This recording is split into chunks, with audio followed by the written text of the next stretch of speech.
Pues buenos días a todos. Si queréis podéis buscar conmigo en el libro de Efesios capítulo 4.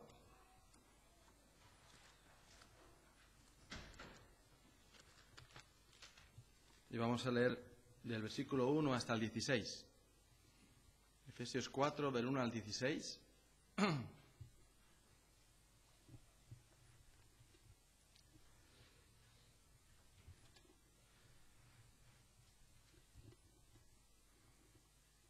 Yo, pues, preso en el Señor, os ruego que andéis como es digno de la vocación con que fuisteis llamados, con toda humildad y mansedumbre, soportándoos con paciencia los unos a los otros en amor, solícitos en guardar la unidad del Espíritu en el vínculo de la paz, un cuerpo y un espíritu, como fuisteis también llamados en una misma esperanza de vuestra vocación, un Señor, una fe, un bautismo, un Dios y Padre de todos, el cual es sobre todos y por todos y en todos.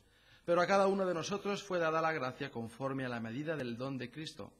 Por lo cual dice, subiendo a lo alto, llevó cautiva la cautividad y dio dones a los hombres. Y eso de que subió, ¿qué es? Sino que también había descendido primero a las partes más bajas de la tierra. El que descendió es el mismo que también subió por encima de todos los cielos para llenarlo todo.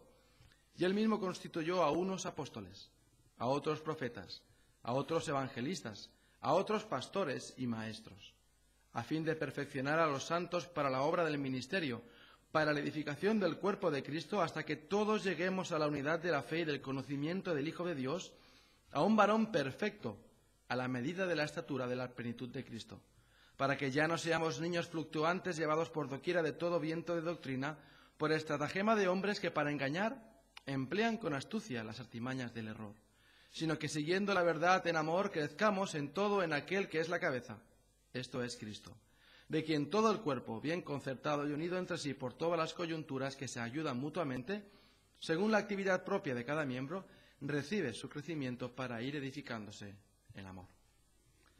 Padre Celestial, te damos las gracias en esta mañana por tu palabra y por cómo tú, Señor, nos usas, Señor, cómo tú te muestras a nosotros, te manifiestas en nuestras vidas y nos hablas por tu palabra. Pedimos que tú bendigas esta mañana, Padre, este mensaje, lo uses en nuestros corazones, Padre, y podamos serte de alabanza a ti. En el nombre de Jesús. Amén. Pues esta mañana vamos a hablar sobre las características de una iglesia fuerte. Este es un esquema que encontré y me pareció adecuado para compartirlo esta mañana. Y lo titulaban así, características de una iglesia fuerte. Ya puedes decir fuerte o fiel o que honra al Señor, que es fiel a su palabra, llámalo como quieras. Pero cuando hablamos de una iglesia fuerte, ¿a qué nos referimos? Todos los miembros de la iglesia van al gimnasio y se ejercitan cada día y es una iglesia fuerte. ¿Por qué? Están todos fuertes, o están todos sanos, no cogen resfriados. Aquí no seríamos fuertes, entonces. O una iglesia que tiene mucho dinero y puede hacer muchas cosas. Puede abarcar muchos proyectos y puede abrir una emisora cristiana y puede abrir una emisora de televisión cristiana y puede tener un colegio y puede tener un instituto y puede tener tantas. ¿Eso es una iglesia fuerte? No, no es una iglesia fuerte eso, precisamente. O una iglesia quizás donde hay muchos miembros. Hay 1000 miembros que se reúnen cada domingo. 1000 miembros, no, tampoco es eso, ¿verdad? O con una que tiene muchos jóvenes, que está lleno de jóvenes y tiene muchos ministerios con jóvenes. O una que tiene muchos ministerios. Son tantos y todos son tan fieles y pueden hacer muchos ministerios. Ministerios con gente mayor, con gente joven, ministerios con niños pequeños, van a ayudar a las familias del barrio durante la semana. O tantas y tantas cosas que se puede hacer en una iglesia. No, no es la característica esa básica de una iglesia fuerte. No quiere decir que no esté bien hacerlo, pero eso no es la característica.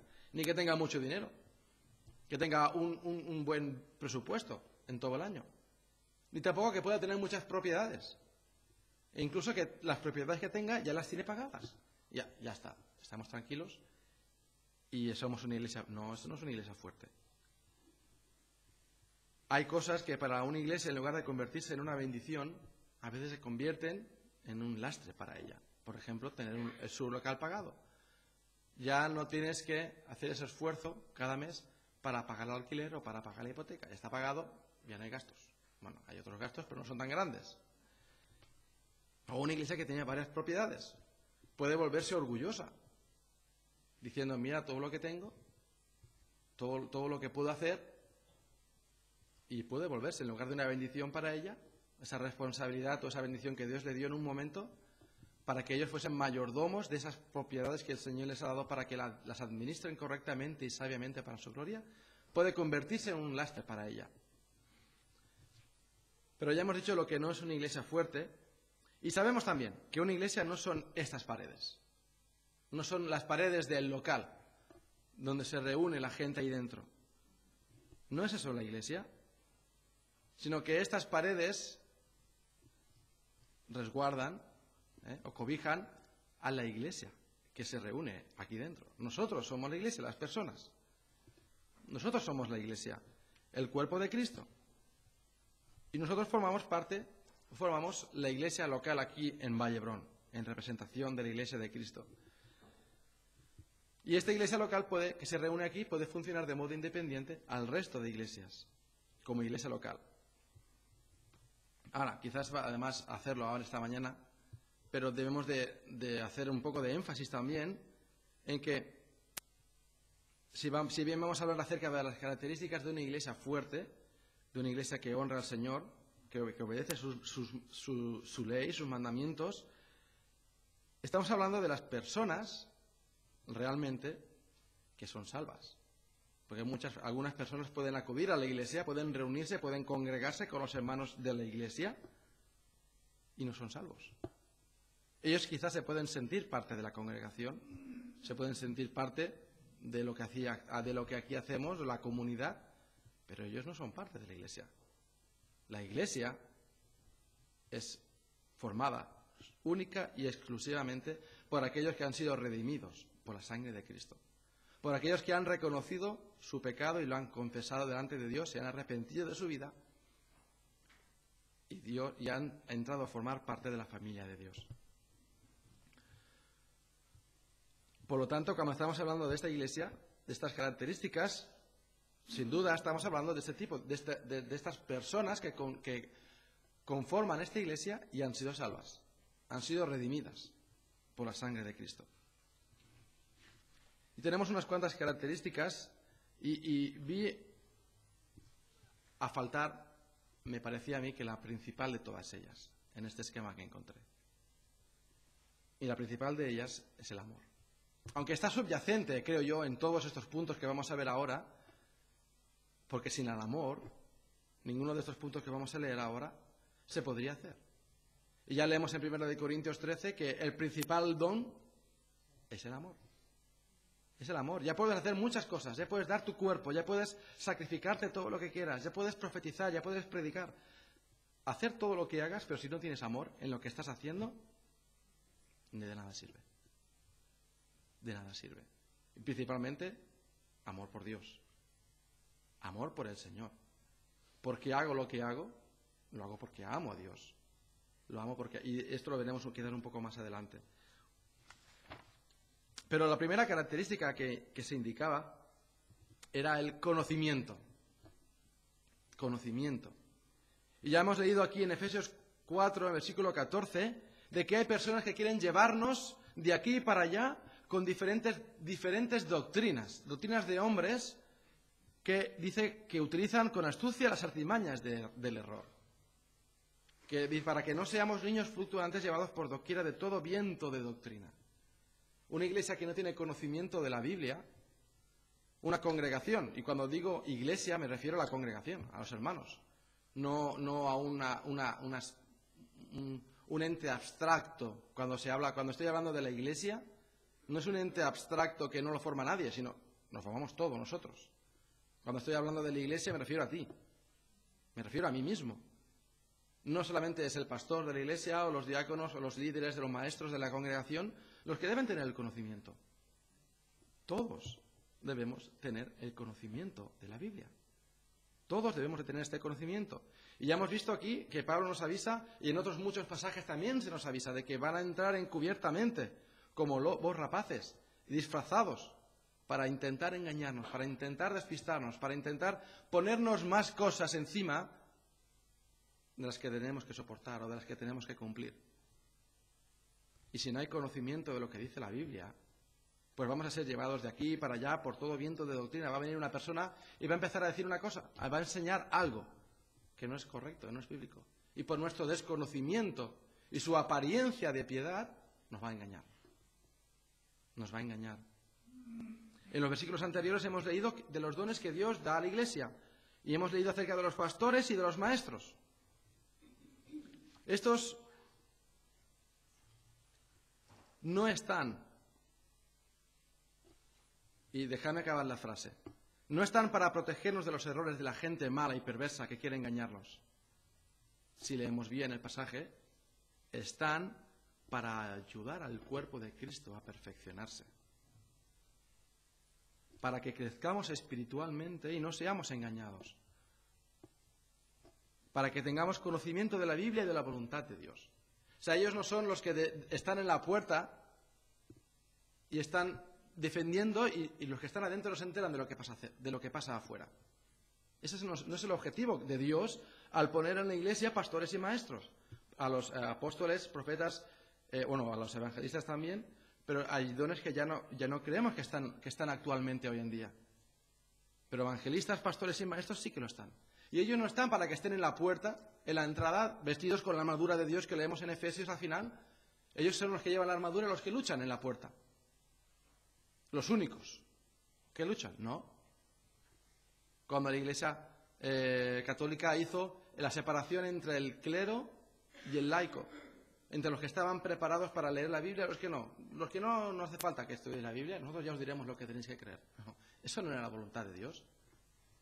Eso no es la voluntad de Dios para su Iglesia, que hayan unas personas que les llaman profesionales, que están en un sitio como en el ejército, ¿verdad? Nosotros no todos somos soldados. Hay un ejército que defiende al país, supuestamente, ¿eh? Ese es el objetivo del ejército, para que no todos tengan que ir a luchar. Y hay unos pocos, como la policía, ¿no? Son cuerpos especiales que tiene cada estado para que defiendan a sus ciudadanos. Y los pastores y maestros, los líderes de las congregaciones, no están para eso únicamente, sino, como dice aquí, hasta que todos lleguemos a la unidad de la fe y del conocimiento del Hijo de Dios, a un varón perfecto. Ese es el propósito, para ayudarnos a nosotros a crecer, a todos los que forman parte de la Iglesia, para que todos tengamos el conocimiento de la Biblia, estemos preparados y estemos capacitados para llevar esa armadura. Sepamos usar la espada de la Biblia, el escudo de la fe, sepamos utilizar la coraza, el yelmo, la oración, y estemos preparados. Una iglesia debe tener conocimiento. Obviamente, si el pastor de la iglesia, si los pastores están deficitarios en eso, la iglesia lo va a notar. Pero los pastores, los maestros, los líderes de la congregación deben ayudar a los hermanos a estar preparados en ese conocimiento. Mira que dice Romanos 15, 14. Pero estoy seguro de vosotros, hermanos míos, de que vosotros mismos estáis llenos de bondad, llenos de todo conocimiento, de tal manera que podéis amonestaros los unos a los otros. La epístola a los romanos, ¿a quién estaba escrita? ¿A los pastores? No. Estaba escrita a la iglesia que se reunía en Roma. Y él les decía esto: estáis llenos de todo conocimiento. Alguien les había tenido que enseñar, pero ellos habían aprendido. Tenían ese conocimiento de la palabra. En otra ocasión, Pablo menciona que el conocimiento envanece, pero el amor edifica. Por eso no podemos separar el amor de todas estas características, de todos estos principios. Debe haber amor allí en medio. Porque si solamente adquirimos conocimiento y conocimiento y conocimiento, como para ir a un concurso bíblico y ganar el primer premio, ¿de qué nos sirve eso? ¿De qué nos sirve eso? Pero debe haber el amor de Dios. El amor de Dios, el amor que tenemos hacia Dios, nos debe hacer amar su palabra. Y querer saber lo que Él nos dice por medio de ella. Mira también que dice Oseas 4:6. Mi pueblo fue destruido porque le faltó conocimiento. Mi pueblo fue destruido porque le faltó conocimiento. Por cuanto desechaste el conocimiento, yo te echaré del sacerdocio. Y porque olvidaste la ley de tu Dios, también yo me olvidaré de tus hijos. Ellos desecharon el conocimiento de la ley de Dios y acabaron mal. Una iglesia que no tiene conocimiento está perdida. También, en segundo lugar, necesitamos convicción. Convicción. Si no estamos seguros de lo que creemos, también estamos perdidos. Porque igualmente vendrá ese viento de doctrina de cualquier lado, quizás sopla un poco más fuerte y también nos va a hacer cambiar porque no tenemos convicción en lo que creemos. ¿Hasta dónde podemos llegar a defender nuestros principios? No debemos defender opiniones humanas, sino lo que dice la palabra de Dios. Y estar bien seguros y cimentados que lo que dice la palabra de Dios es correcto. Y lo que creemos no es porque lo creemos, porque alguien nos lo ha dicho, nos lo ha enseñado así, no, porque siempre se ha hecho así. A veces es muy fácil caer en eso, y muchas veces caemos en eso, en esas rutinas, en esas creencias que como siempre se ha hecho así hasta ahora, pues seguimos así.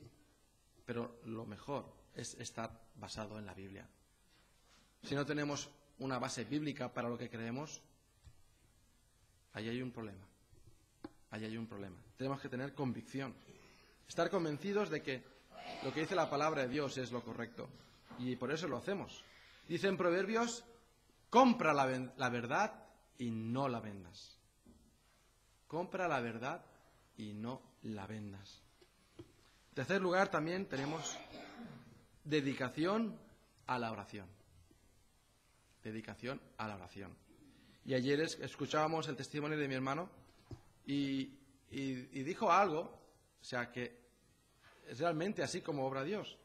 Porque él empezó a dedicar un tiempo a la lectura de la Biblia. Y empezó Dios a trabajar en él. Y hasta que no empezó a mezclar la lectura de la Biblia con la oración, entonces cuando hizo eso, ahí fue cuando Dios obró plenamente en su vida y dedicó su vida vio que Dios lo llamaba para el ministerio. Y él mezcló la lectura de la Biblia, o sea, ese conocimiento de la Biblia, con la oración. En Efesios 6:18 nos dice, orando en todo tiempo con toda oración y súplica en el Espíritu, velando en ello con toda perseverancia y súplica por todos los santos. ¿Y cuántas veces hemos visto al Señor orando en los evangelios? ¿Cuántas veces Él se levantaba de madrugada o se apartaba un tiempo para orar con su Padre? Está allí, en la Biblia, la enseñanza de la importancia de la oración. No podemos tener victoria en nuestra vida espiritual sin oración, sin pasar tiempo en oración, orando al Señor. En cuarto lugar, retener la forma de la sana doctrina. Retener la forma de la sana doctrina. Ya hemos leído de estos hombres que quieren llevarnos de aquí para allá. Entran en las iglesias o se acercan a las iglesias e intentan soplar una doctrina. Intentan introducir una doctrina que no es bíblica. Ellos tienen sus propios intereses, quieren conseguir sus propios beneficios y tienen ese deseo. Ese es su deseo, honrarse a sí mismos. ¿Cuántas falsas doctrinas hay que se introducen en las iglesias y se cuelan en ellas? Doctrinas que tienen apariencia de piedad, que tienen algo de verdad, pero también tienen algo de error. Hay muchos pasajes en el Nuevo Testamento que nos advierten de hombres que se quieren introducir y hacer eso en las iglesias. Apoderarse de ellas y ser ellos los líderes, pero no para ser de beneficio a la congregación, no para ejercer sus dones en beneficio de la congregación y edificarlos, sino para sus propios vientres, para su propia satisfacción. Esta semana vi un vídeo grabado en el metro de Nueva York, estaba en el periódico y te daba un link al YouTube. Y había un vídeo de una mujer que estaba en el metro de Nueva York y estaba grabando a un predicador que estaba allí. Bueno, yo no me enteré de mucho, pero lo resumía abajo. Y estaba predicando el hombre, y estaba predicando sobre el pecado. Y estaba hablando contra la homosexualidad allí en medio del metro de Nueva York. Y Y estaba el hombre allí todo fervoroso, hablando y gritando de la Biblia y no sé qué estaba diciendo. Y de repente se levantó un hombre, un muchacho, y que él era homosexual. Y lo que él estaba diciendo no tenía razón. No era correcto, porque Jesús es amor y Jesús le ama aunque sea homosexual. Ahora, ¿dónde está allí el error? Quizás tú y yo lo vemos rápidamente, pero allí se cuela muy rápidamente el error. Porque es falso que Jesús es amor. No es falso. No es falso que Jesús es amor. Dios es amor. Pero Dios también es santo. Y Dios también es justo. Y Dios no puede consentir el pecado. Pero porque Dios es amor, Él mandó a su Hijo Jesucristo para que todo aquel que en Él cree no se pierda, mas tenga vida eterna. Porque el pecado está en el corazón del hombre. Dios no ama al pecado. Pero Dios quiere que el pecador se arrepienta y vaya a Él. Y por eso Dios, en su amor, mandó a su Hijo. Para que todo aquel que en Él cree no se pierda, mas tenga vida eterna. La Biblia habla muy claramente acerca de la homosexualidad. Y yo no soy el que lo dice. Yo no puedo condenar a nadie que sea homosexual. Yo no puedo condenarlo. Porque eso es un pecado. Como yo tengo otros pecados, yo he cometido otros pecados en mi propia justicia, yo no puedo condenar a nadie y acusarlo. Lo hace la Biblia. Lo hace la Biblia. La única diferencia es que es entre el arrepentimiento y uno que no se arrepiente. Eso lo hace la diferencia. Dios nos manda que nos arrepintamos. Dios nos manda que nos arrepintamos de nuestros pecados. Y esa es la diferencia entre uno que se arrepiente y otro que no se arrepiente. En 2 de Pedro 2:1 dice: pero hubo también falsos profetas entre el pueblo, como habrá entre vosotros falsos maestros que introducirán encubiertamente herejías destructoras. Destructoras. Y aún negarán al Señor que los rescató. Atrayendo sobre sí mismo la destrucción repentina. Me decía mi hermano que de tanto en tanto iba a su iglesia, allí en Torredembarra, un señor, supuesto pastor, que él niega la deidad de Cristo. Que niega que Cristo es Dios. Herejías destructoras que aún negarán al Señor. No, yo creo en Jesús. Que Él es un Dios. Lo que dicen los testigos de Jehová. Yo creo en Jesús, que Él es un Dios. ¿Él fue creado? No, eso no es lo que dice la Biblia. A Dios solamente adorarás y a Él solo servirás. Solamente hay un Dios y un Creador, al igual que solamente hay un Salvador. No entiendo la Trinidad. Mi mente no puede alcanzar a entenderla, pero yo la creo por fe. Yo la creo por fe. En quinto lugar, congregarse. Es importante. Congregarse. Si separas las ascuas de una hoguera, ¿qué sucede? Al final se apagan. Ahora que vamos a ir al campamento en Semana Santa, si queréis lo hacemos el experimento. El día que haga más frío, hacemos el experimento. Cogemos las ascuas, los leños y los separamos todo. A ver qué sucede. Se enfría, ¿verdad? No hace falta que lo hagamos. Se enfría y se apaga. Por lo tanto, de la misma forma, como creyentes, necesitamos juntarnos. Aunque haga frío fuera. Necesitamos juntarnos. Y en Hebreos también se nos aconseja, se nos dice, se nos pide que nos consideremos unos a otros para estimularnos al amor y a las buenas obras, no dejando de congregarnos, como algunos tienen por costumbre. No dejando de congregarnos como algunos tienen por costumbre. ¿Cómo puede tener la Iglesia de Cristo comunión entre ellas si no se congrega? No somos islas independientes unos de otros. Debemos depender. ¿Dependemos unos de otros? Somos un cuerpo. Y aquí hemos leído un poco acerca del cuerpo en los versículos 15 y 16. Que Cristo es la cabeza y todo el cuerpo bien unido, bien concertado, y todas las coyunturas se ayudan mutuamente según la actividad propia de cada miembro.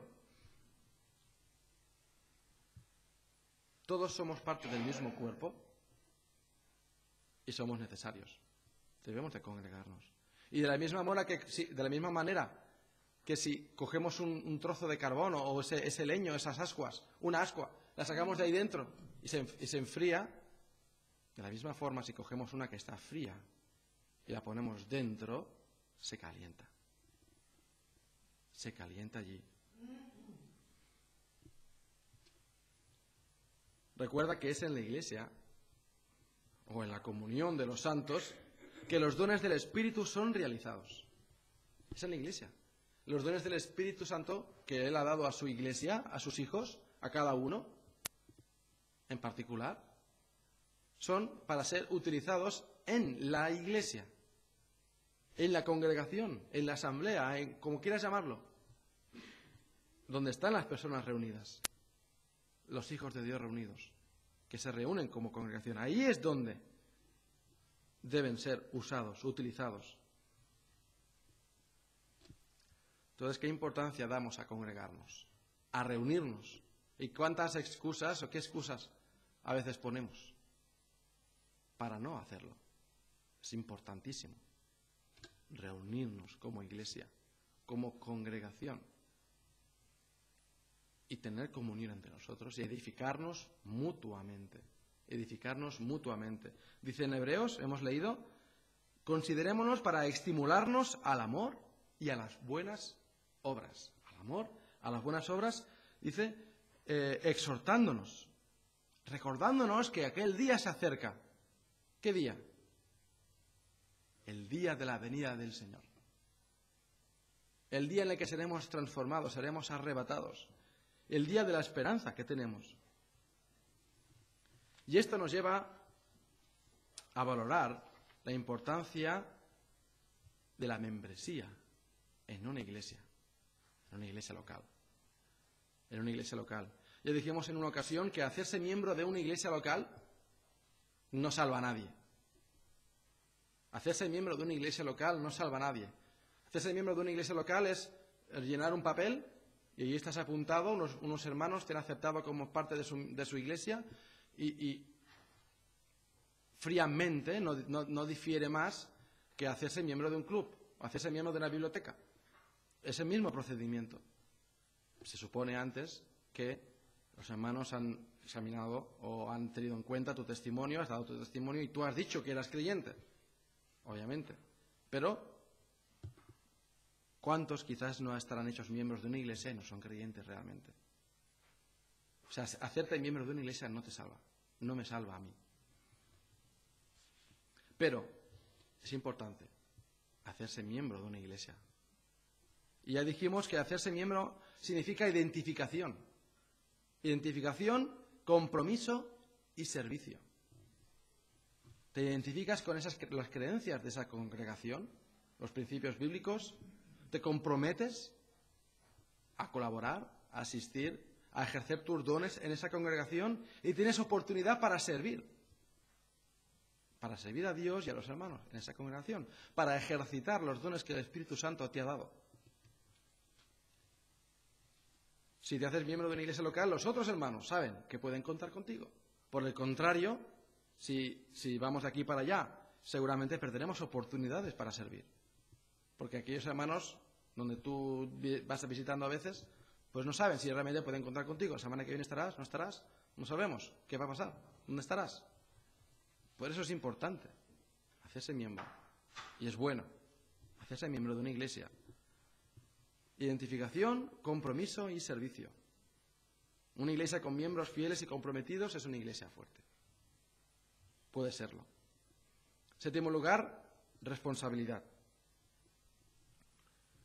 Responsabilidad. Una persona responsable, lo busqué en el diccionario, es aquella que pone cuidado y atención en lo que hace o decide. Es una persona que pone cuidado y atención en lo que hace o decide. De la misma forma que en 1 Corintios 12 o aquí en Efesios 4 hemos leído acerca del cuerpo, que hace el símil de que cada persona, de que cada miembro en una iglesia es como parte de un cuerpo, un ojo, una mano, una boca, un pie, unas orejas, que separados del cuerpo no pueden hacer nada, pero en el cuerpo cada uno tiene su responsabilidad. El ojo tiene la responsabilidad de ver. Las manos tienen la responsabilidad de hacer. Los pies tienen la responsabilidad de llevarte a un sitio a otro. Los oídos de escuchar, la boca de hablar, la nariz de... cada una cosa tiene su responsabilidad o su utilidad. Por tanto, es necesario que cada uno sea responsable en aquello que Dios le ha dado para que sea. Y también, el octavo, liderazgo responsable. La buena marcha de una iglesia no depende solo del pastor. Ayer escuchamos en la ordenación de Josep, habían unas palabras de encomendación a la congregación y otras palabras de encomendación para el pastor, en este caso Josep. Pero la buena marcha de una iglesia no depende solo del pastor. Pero es necesario que el pastor, o los pastores, o los maestros, o los líderes de la congregación sean responsables también. En Proverbios 11:14 leemos: donde no hay dirección sabia, caerá el pueblo, mas en la multitud de consejeros hay seguridad. Y ayer escuchamos que es necesario que la congregación ore por los pastores, interceda por ellos delante del Señor. Los pastores, los maestros, los líderes, los responsables de la congregación.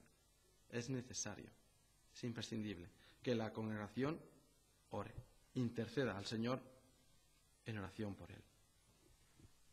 Había más puntos, pero los vamos a dejar aquí. Así que, hermanos, vamos a buscar al Señor y vamos a dejar que Él haga su obra en nosotros. Conocimiento, convicción, oración, la sana doctrina, retenerla, congregarse, valorar la membresía de la iglesia local, responsabilidad y liderazgo responsable. No son las cosas materiales que tenemos, número de personas que somos, sino la entrega personal de cada uno al Señor. Es lo que hace una iglesia que honre al Señor. Padre Celestial, te damos las gracias por tu palabra. Te damos las gracias, Señor, por que ella, Señor, nos enseña, nos protege, Padre, nos lleva a ti, a tu verdad. Guárdanos como iglesia, Padre, como congregación, para que podamos honrarte, para que podamos, Señor, alabarte, podamos serte útiles, Señor, para tu gloria y para tu honra. Guarda a cada uno de los hermanos, Señor. Pedimos por aquellos que están enfermos, aquellos que están lejos, Padre, para que tú les bendigas y les protejas. Y, Señor, podamos todos juntos vivir para tu gloria, siendo luminares allí donde tú nos has puesto, Señor. Pedimos estas cosas en el nombre de Jesús. Amén.